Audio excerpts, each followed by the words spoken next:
why did I beat them all? And went on 1999, 2000, 2001. Hey, I'm rocking and rolling. I'm making at this time about $80,000 a year. I'm living life good. Everything's fine, right? So I thought, right? So I've been there.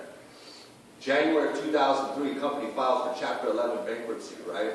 At this point in time, I was holding 14,000 shares in this company worth about $36 a piece. It's roughly $340,000, $400,000 that in an instant went from $300,000 to about 250 bucks.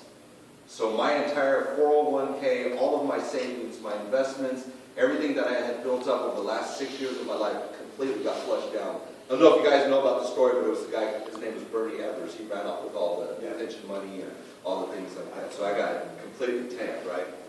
So I'm like, all right, you know, I'm a survivor, no big deal. I'm going to go on with my life. So I take back off to my hometown. I was living in Vegas at the time. And I come back home and start to rebuild and pick up the pieces. Like, what am I going to do now? You know, I don't have any money. There's no net anymore. You know, I don't have anything to do. So at this time, my uncle, he's a colonel in the Army. He tells me, hey, join the Army. So I'm like, okay, right? You know, I don't really care. So I joined the Army in January of 04. Come out here to Georgia, deployed off to Iraq 2 times. I was injured in combat, received a Purple Heart for my injuries. You know, I went through a lot of struggling on coming out of the rebound from some of the injuries, but I'll talk about that in a minute. And so what I did was, you know, I've been injured, I got hurt, and as it comes up, I'm sitting here like, what am I going to be able to do? Because physically I can't really carry those loads. I can't pick up 100 pounds, 200 pounds and haul them around like I used to be able to. And so one of the only other things that I liked to do was music.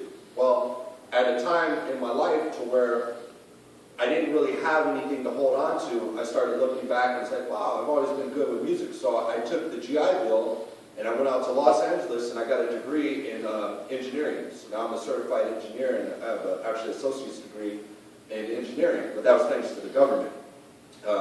In addition to that, I was able to, me and my wife were able to purchase our own home. And one of the things that I do want to talk about, I've talked to a lot of vets and people that deal with vets all around, but not many of them know that there's a Patriot Express loan, and I just want to throw it out to start a business. And it's the same thing as your VA certificate from a home. It's a 707A backed loan. So the government guarantees the money. So if you are able to go to the bank with a business plan, as a vet, you have a guaranteed loan. And it's 7A backed. So you're able to start a business. So that's something that I'm shooting for right now. What I'm doing is I'm building, since I have my degree, I'm building up based on the criteria. And all the information can be found on the Small Business Association website. So I just download this information and I start building up my criteria based on what they want anyways. And since it's backed by the government, they're more likely to give you the loan. So I go into that to tell you, that's kind of like, I was lost. I didn't know what to do, and I was like, what am I going to do? So I decided, you know, I'm going to start a business. All right, cool, start a business. Yeah, sounds easy. So I go over here on the south side of town, and I open up a recording studio. So I'm like, all right, cool. I open up my recording studio, and I get people in. Soon decide that people feel entitled to your services. They don't really want to pay for them. They think you kind of owe them. And that didn't work out very well with me because I want to get paid, you know. So I ended up closing down the studio.